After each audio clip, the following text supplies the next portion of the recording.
Summary of Think Like a Freak by Stephen D. Levitt and Stephen J. Dubner. Introduction. Have you ever seen those motivational slogans that say things like, be a donut in a world of bagels, or be a flamingo in a flock of pigeons? Both of these sayings extol the value of originality and being an individual, but that's often more easily said than done. That's because human beings often crave conformity. We naturally gravitate the comfort of finding safety in numbers, and the protection of a close-knit social group is often awarded only to those who conform and toe the party line. This means that it can often be difficult to challenge convention and take the necessary steps to truly become your own person. But the author believes that taking that plunge is critical for improving your quality of life. And over the course of this summary, we're going to learn how you can do that and why it will benefit you. Chapter 1. What does it really mean to think like a freak? Have you ever found yourself altering your beliefs to align with those of your friends? For example, maybe your friends care a great deal about the environment, and that's a really awesome thing. They might be vegan or vegetarian, and they might go out of their way to reduce their personal environmental impact. This might mean that they take care to invest in reusable products or purchase locally and ethically sourced produce. They might make a point of taking the bus instead of driving a car. They might purchase clothes only from sustainable retailers or boycott fast fashion. And all of these things are really great. In fact, it's something everyone should do. But what if your friends were misguided in their information? What if they fully believed they were doing the right thing and you had information to prove that it was wrong? For example, what if they believed that a certain shop was ethical and sustainable, but you had seen reports indicating that the business was lying about its values and practices? Would you rush to tell your friends what you'd learned? Or would you keep your mouth shut and allow them to blindly continue supporting a problematic establishment?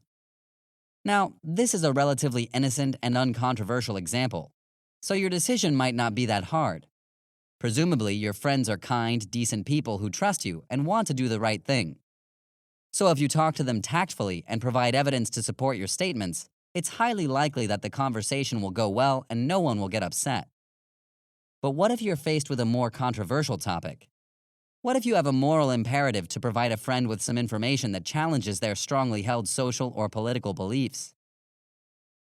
In this case, it would certainly be easier to toe the party line and go along with what everyone around you believes.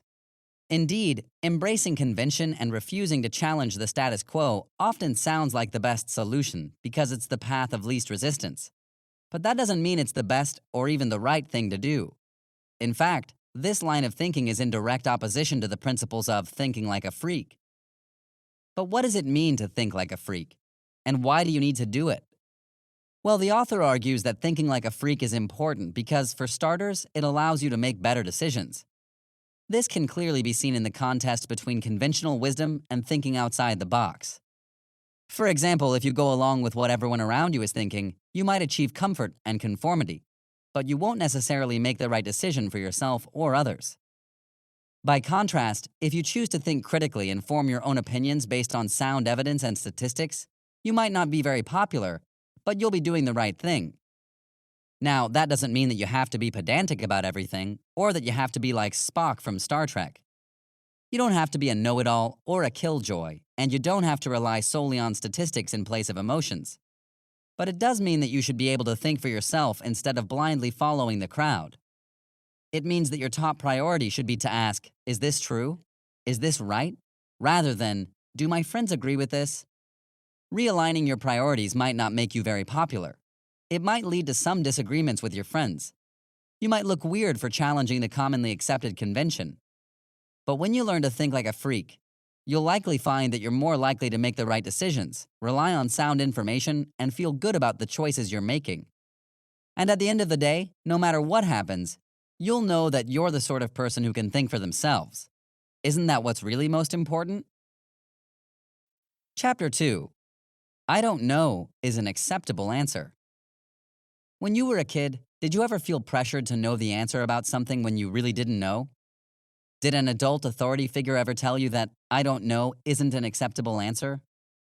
Most people have had this experience, and it instilled in us an immense pressure and fear of failure. So what happened? We learned to make up answers even when we knew we were lying. We learned to pretend we had it all figured out, if for no other reason than to avoid looking stupid. We learned that looking stupid was worse than admitting we didn't know something. And of course, those priorities are massively out of whack, not to mention completely untrue. Because contrary to the misguided teachings of many adults, I don't know is absolutely an acceptable answer. In fact, it's one we need to practice saying more often. Why? To answer that question, just think about all the times you've pretended you knew something when you didn't. For most of us, this occurs even in extremely innocent contexts, like pretending you know the name of a rapper or YouTuber when you've never heard of them. You might pretend you heard someone when you didn't quite understand what they said. You might laugh along as if you understood a joke when you didn't. All of these things are harmless and innocent. It's highly unlikely that anyone will be hurt or offended by your lies in these scenarios. But pretending you know something when you don't can cause you a significant amount of stress. In fact, in some cases, it can even lead to grave misunderstandings and cause a great deal of offense. For example, let's imagine that a friend comes to you with a bit of juicy gossip. They ask if you heard the rumor about someone. You don't want to appear ignorant, disinterested, or out of the loop, so you say yes. And even though you don't know the facts of the story, you go along with what they're saying. Perhaps you even accept their version as a fact and pass the story along to someone else. But what if you don't know both sides of the story? What if your friend was biased or similarly misinformed? What if it turns out that the rumor was both malicious and unfounded? In this case, you've now spread hurtful misinformation to others. Not only have you damaged someone else's reputation, you've harmed your own. And all because you didn't really know what you were talking about. But if the risk is so prevalent and so potentially harmful, why do we continue to do it? Why can't we simply say, "Sorry, I don't really know enough about that to comment on it"? The simple truth is that often we're just afraid of looking stupid. We've spent a significant portion of our lives being programmed to fear failure and stupidity, and so we don't want to admit that we just don't know. But this is just yet another of many conventions, and challenging that is part of thinking like a freak. So that's why the authors challenge you to get comfortable with saying, "I don't know." Get comfortable with admitting that you're not familiar with something, or that you don't have all the answers. Get comfortable with holding your opinions or judgments until you have all the facts. We promise it won't hurt you. In fact, it'll actually improve your quality of life. Here's how. Nobody likes a know-it-all, right? Nobody likes the people who always have to be the smartest person in the room, or those who clearly enjoy hearing the sound of their own voices. And as a result, people tend to dismiss what they have to say. Why? Because people don't respect them. If you're constantly engaged in verbal vomit, regurgitating your opinions onto others just to feel included, people will pick up on that pretty quickly. They'll figure out that you don't have anything original to contribute and that you just like to talk a lot. Therefore, your words are unlikely to carry a lot of weight. By contrast, if you're slower to deliver your opinions and you can back up what you say with statistics and facts, people are more inclined to listen to you. They'll know that your words hold value because you wait until you actually know what you're talking about.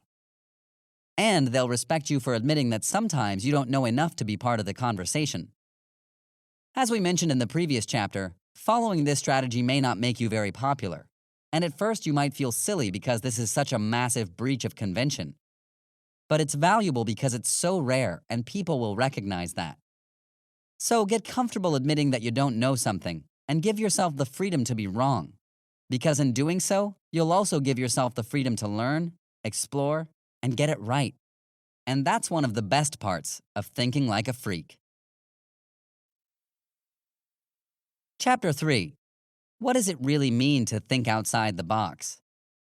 By now, this term has come up quite a lot in this book, so it only seems fitting that we should take a moment and explore what it really means. For the sake of simplicity, we'll define the box as convention, or any school of thought that involves blindly following the crowd. Therefore, thinking inside the box is what happens when you embrace a certain ideology because that's the way we've always done things, or that's what normal people do. Both of these arguments are brandished about anytime anyone tries to challenge the status quo. And in far too many cases, they succeed in ensnaring creative minds who want to shake things up. But that's exactly why it's vital to think outside the box. So what does that really mean in practice? Well, as we've seen through the previous chapters, thinking outside the box typically means rejecting conventional arguments in favor of thinking critically and forming your own opinions. But it also means literally approaching problems in a different way. For example, when we think about massive global problems like war, hunger, poverty, or crime, it's easy to oversimplify the problem. It's easy to say something like, wars are started because of prejudice, or there's too much violence in the world. But are those really the root causes of the problem? If you applied critical thinking to your problem-solving exercises, you might find that thinking outside the box can help you arrive at a more holistic solution. For example, you might look at statistics and/or first-hand account from war-torn areas and learn that many wars were started unnecessarily by countries like the United States, who are pillaging the oil resources in other developing countries. Similarly, some wars are started because of greed or pride, or because a disenfranchised community has launched a desperate power grab in the hopes of reclaiming the resources they need. When you think like a freak and apply critical thinking, you'll find that your search for answers makes things both more complicated and very simple. That's because unpacking a big problem will always reveal the additional problems that created it. But the good news is that once you have those answers, you can begin working on a truly helpful solution.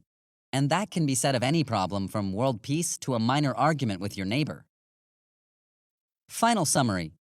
We typically use the word freak to denote things that are so out of the ordinary they're alarming. And the truth is, when you start thinking like a freak, some people will probably be weirded out. But that's not because you're doing anything wrong or disturbing. Rather, it simply means that you're daring to challenge conventional wisdom and think outside the box. And when you challenge the comfortable status quo that most people have grown used to, some people will definitely be a little uncomfortable. But that's okay, because thinking like a freak will ultimately be a much better decision. Thinking like a freak simply means that you're committed to engaging with all the facts and statistics before you decide on your opinion. Rather than blindly following someone else's beliefs because you like them or want to win their approval, thinking like a freak means that you prioritize what's right and true. Doing so will help you to cultivate creative problem-solving strategies and help you make healthy life choices. It will also help you to get comfortable with admitting that you don't know something. And in doing so, you'll give yourself the freedom to learn, grow, and explore new schools of thought. This has been a summary of Think Like a Freak by Stephen D. Levitt and Stephen J. Dubner.